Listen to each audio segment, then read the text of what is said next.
La presión arterial no es constante. Como influyen muchos factores, una medición de la presión arterial puede no reflejar de forma adecuada el estado de salud de un paciente. Incluso en las mejores condiciones, la tensión arterial cambia de un latido a otro. Las tendencias de la presión y no las mediciones individuales van a ser las que guíen las intervenciones de enfermería. Los valores normales de la presión arterial varían a lo largo de la vida. Eh, la presión arterial se evalúa eh,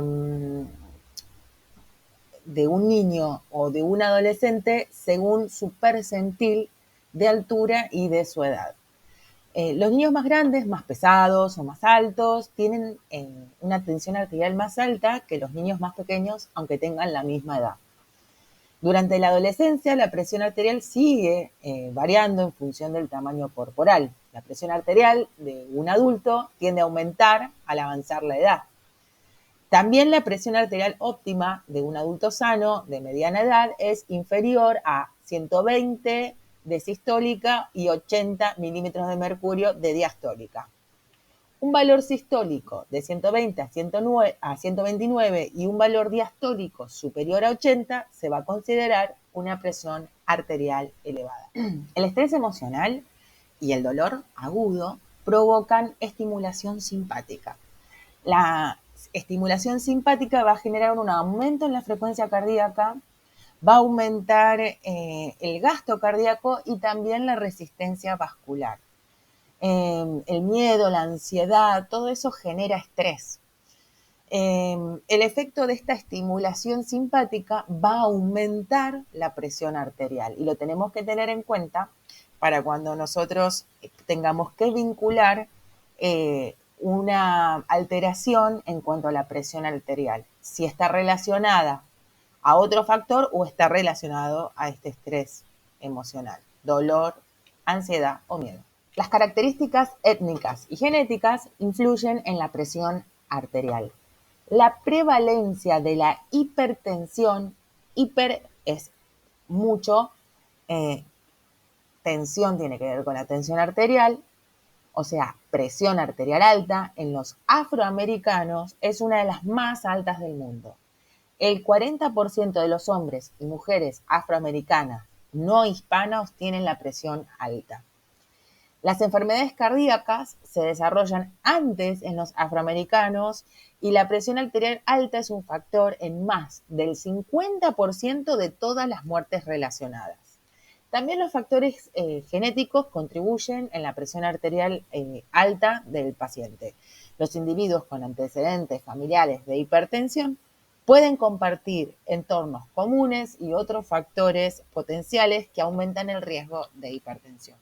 En cuanto al género biológico, no existen diferencias clínicamente significativas en los valores de la presión arterial. La presión arterial varía a lo largo del día, con una presión arterial que es más baja durante el sueño entre la medianoche y las 3 de la mañana. Entre las 3 de la mañana y las 6 hay un aumento lento y constante de la presión arterial. Cuando el paciente se despierta, se produce un aumento a primera hora de la mañana. Durante el día la presión arterial es más alta entre las 10 de la mañana y las 6 de la tarde y no hay individuos que tengan el mismo patrón o grado de variación. Cada individuo es particular. Algunos medicamentos afectan directa o indirectamente a la presión arterial. Hay que preguntarle antes de hacer la valoración de la presión arterial al paciente si está consumiendo algún medicamento, qué tipo de medicamento está consumiendo.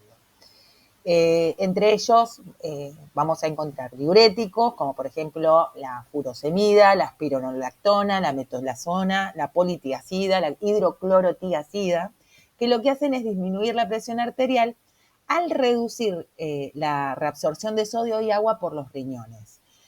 Así reducen el líquido circulante, ¿no? También están los bloqueantes beta-adrenérgicos como el atenolol, el nadolol, el maleato de timolol y el metoprolol, que se unen a los receptores beta-adrenérgicos del corazón, las arterias y las arteriolas para bloquear la respuesta a los impulsos simpáticos. Reducen la frecuencia cardíaca y por tanto también el gasto cardíaco. Los vasodilatadores, como el clorhidrato de hidralacina y el minoxidilo, actúan sobre el músculo liso arteriolar para provocar relajación y reducir la resistencia vascular periférica. Están los bloqueantes de los canales de calcio, como el diltiazem, el clorhidrato de verapamilo, el nifedipino, nicardipino, que lo que hacen es reducir la resistencia vascular periférica mediante la vasodilatación sistémica. También están los inhibidores de la enzima convertidora de la angiotensina, los IECA, como el captopril, el enalapril, lisinopril, benacepril, que lo que hacen es reducir la presión arterial al bloquear la conversión de angiotensina 1 en angiotensina 2, evitando la vasoconstricción, reducen la producción de aldosterona y la retención de líquidos y disminuyendo, por tanto, el volumen circulante, de líquido circulante. Y por último tenemos a los antagonistas de los receptores de la angiotensina 2, los ARA, como el losartán, o el mesartán, que lo que hacen es disminuir la presión arterial al bloquear la unión de la angiotensina 2, lo que impide la vasoconstricción. Un periodo de ejercicio moderado puede reducir la presión arterial durante varias horas después. Un aumento de la demanda de oxígeno por parte del organismo durante la actividad aumenta la presión arterial. El ejercicio insuficiente contribuye con frecuencia al aumento de peso y a la obesidad, que es un factor de desarrollo de la hipertensión. El tabaco, por su lado, provoca vasoconstricción o estrechamiento de los vasos sanguíneos. La presión arterial cuando una persona fuma aumenta y vuelve a su nivel inicial 15 minutos después de dejar de fumar. Espero que este video les haya sido útil. Nos vemos en el próximo.